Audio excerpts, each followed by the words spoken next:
Welcome to our series on the power of data stories. Every number has a story.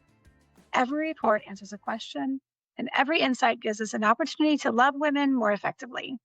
My name is Kelle Berry. I'm the Next Level Manager for Heartbeat International, and I have a confession. I love data, but it's not because I like numbers and math. It's because I like a good story. Because a good story makes the greatest impact. At Next Level, we want to help you find the women who believe abortion is their only hope and reach them with the care and truth that can rescue their lives with real hope by turning simple data entry into clear reports and meaningful stories. This will be a limited monthly series meant to help centers use data without being overwhelmed by it. Make changes based on insight, measure their progress, and strengthen impact. We will talk about how to use data to set meaningful mission goals, improve marketing and client services, train staff, help your board, inspire donors, and make the greatest impact through data measurement. So please join us for each episode as we discover how to use your own data stories. Today, we will talk about how to use data stories to set meaningful mission goals. But first, a story.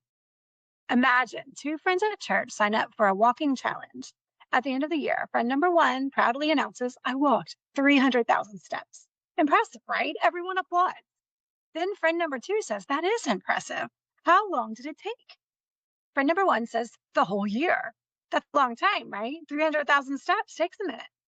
A few minutes later, another woman in the group says, oh, I also walked 300,000 steps. Everyone else cheers. Then someone says, how long did it take you? And she says, 1 month. Suddenly, everyone gets quiet.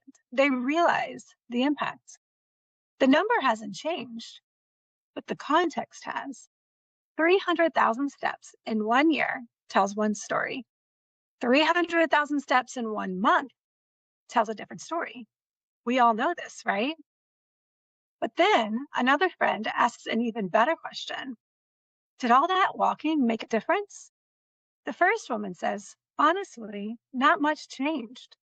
The second woman says, well, my blood pressure dropped, I lost weight, and I can finally keep up with my grandchildren. Now we're asking a different question. Before, we were talking about the step count as an activity, but now we're talking about a healthier life as an outcome. The timeline provides the context that helps us understand the story. We're not just measuring activity, we're measuring impact. Centers do this often. We celebrate activity metrics. For example, we had 50 appointments this year, or we trained 20 volunteers. We gave out 5,000 diapers, or we held 500 classes. Those numbers matter. They're the steps. You can't get somewhere without the steps, right? But mission-focused leaders eventually will ask, did the families become more stable? Did lives change? Did women choose life? Those are the outcomes. And then we need context. Over what period of time? Compared to what baseline?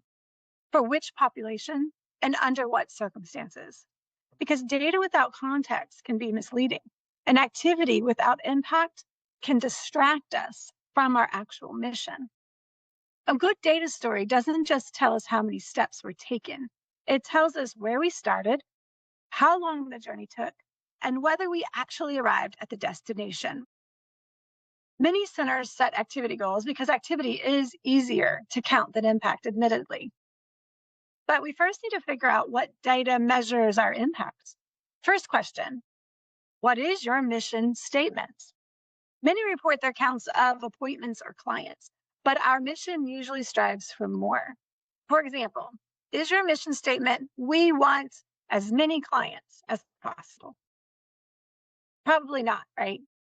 It's probably something more along the lines of, we want to reach more women at risk for abortion and lead them to choose life.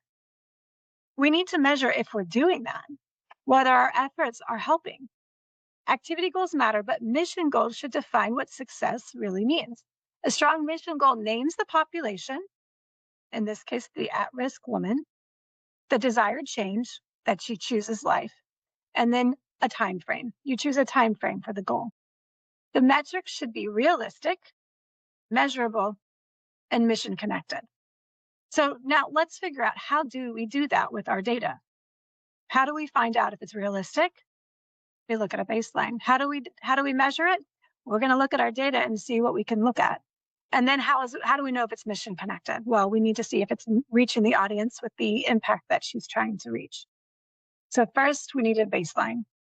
A goal without a baseline is basically just a wish. It's a hope. It's a guess. But if we don't have a baseline, we don't understand what our current reality is.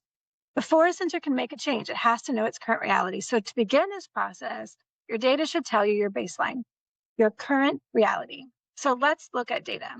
I'm going to put some bar graphs or different graphs on the screen. If you are listening to the podcast, you can find the PDFs of the graphs in the show notes. There should be a link there. And so you can see those, but I'm going to describe them. So hopefully, even if you're just listening, you will be able to understand, because as I've said, data is actually a story. You can hear what these graphs are about because I'm going to tell you a story. So this first graph is called at-risk client served. So that answers a few of our questions already. It's talking about a specific audience, the at-risk clients, and it's also telling you the activities they have been served. So you've already got those answers. Now we're going to add some timeline to it. So what it is here is the first bar is telling us about last month's at-risk client served. Last month, we served 33 at-risk clients. The next month, we added to that, and now we have a year to date. The year to date is 48 at-risk clients served.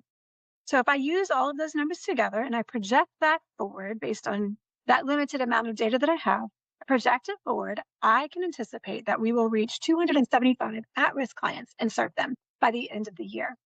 So that's a good number, right? There's a number. But again, if I don't have context, how do I know if it is a good number, right? Well, the way I know that is I'm going to look at my baseline. My baseline for this graph is last year. I'm going to look at last year's number of at-risk clients served, and it's 291 according to this graph. So if I do a little bit of math, I'm going to discover, if I do a little bit of greater than, less than, I'm going to discover that by the end of this year, if I continue at the rate that I'm currently going, I am not going to reach as many at-risk clients served as I did last year. So now I need to take an assessment. Is there a reason for this? Has anything changed at our center? Are there circumstances that have changed? Have we adjusted some of our services, appointments, marketing, any of that? And that makes that this 275 perhaps is an expected realistic goal for this year. Or have I now discovered an opportunity? This is the part where I want to talk about low numbers. Low numbers are not necessarily a bad thing. In fact, you should be looking for low numbers, because what low numbers are opportunities. And if you can't find low numbers, then you're running out of areas where you can grow because you've already reached as far high up as you can. So you really want to find these low numbers because it should make you excited. Like, look at this. I can achieve more than we're already achieving. So that 275, if I calculate that and I do my own calculations and I discover my new measurable goal, if I want to try to reach what we reached last year, is now if I reach 30 clients per month, at-risk clients served, I will reach that goal. Now I look at what are we doing monthly. If we're not reaching 30 clients, then I know I need an adjustment. I know that we need to look at that. And that's what we can talk about in other episodes of how do I look deeper? How do I understand better what adjustments I can make to achieve this new measurable goal that I've made to make a mission impact? So that's your data story. Your data story told you that based on your current data, you're not going to reach the numbers you reached last year. And now, if you want to reach those numbers, you need to reach 30 per month.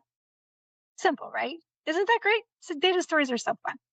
So now let me look at a different way, another kind of context for you. The next one is a line graph. Line graphs are fun because they can tell us trends.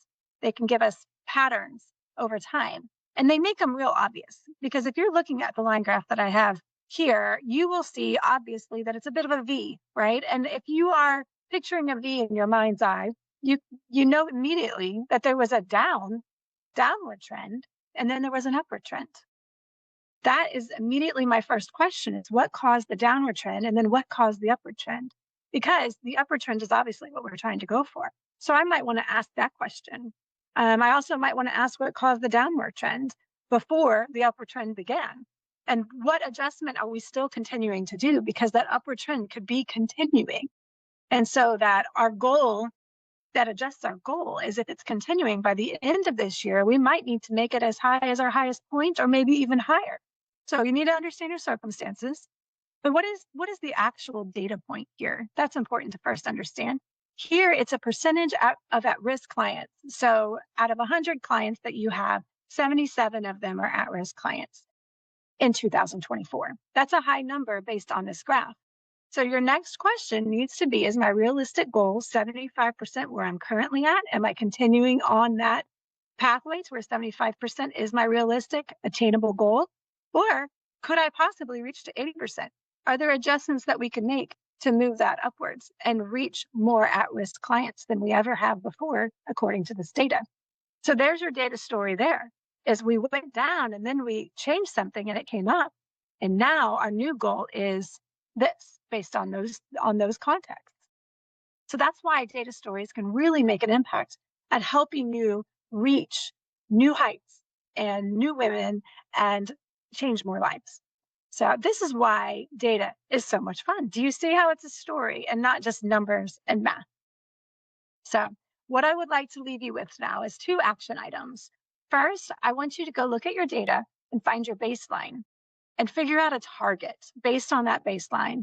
Then set a regular review, some kind of rhythm to where you keep going back to that data so you can look for the downward trends, or you look for the upward trends, and you find the different areas where you can grow at your center, where you can make a stronger impact and impact even more in your community.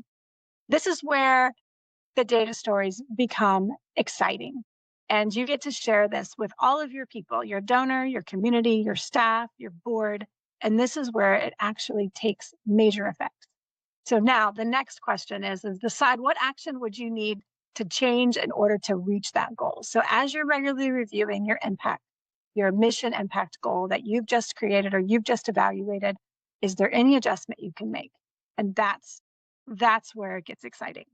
A meaningful goal helps your center move from hoping for impact to leading toward impact. Remember, every number has a story and every story matters.